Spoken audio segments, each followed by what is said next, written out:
37 na yan. Bali yung taas na ng kamada. Yun. Testing natin kung kaya niyang iahon dito sa tarik niya.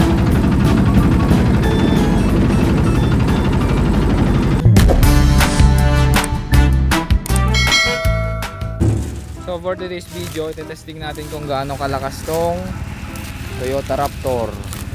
Yan. Yan sila. Kakargaan daw natin ng 40. Tignan natin kung kaya niya dun sa ilog at saka sa patarik. So katatapos lang natin nagkarga. Yan. May 16 na sako na tayong nakarga. 16. Yan. So bali dadagdagan pa natin. Yan. Yan.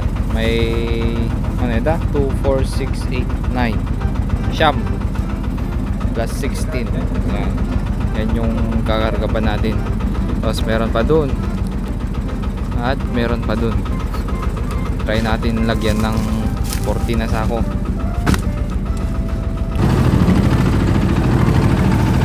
Yan pa, kakarga pa natin.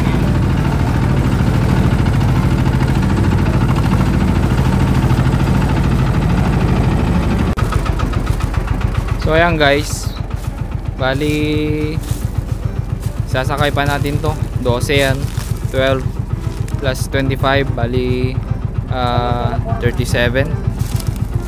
Bali ang capacity ng 4 wheel kasi pag sa highway kahit 50 na sako pataas kaya pa niya, hanggang 70 siguro.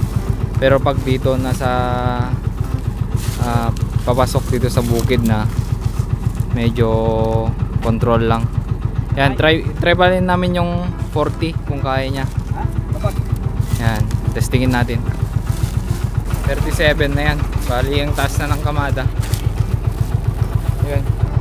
Testing natin kung kaya niyang iahon dito sa bukid, dito sa Maisan. Kasi medyo malambot yung lupa dito.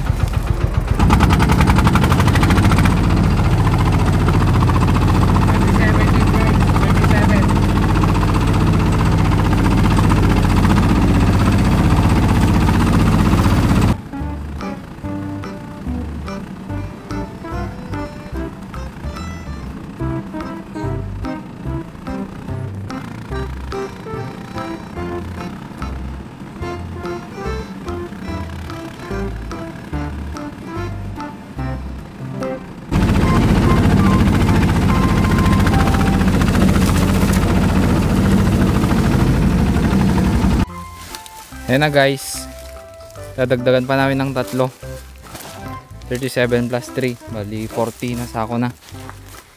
Hindi yan yung ordinaryong sako ay na isang sakong mais, isang kaban yan, no? Bibigat yan, lalaki ng sako. Yan.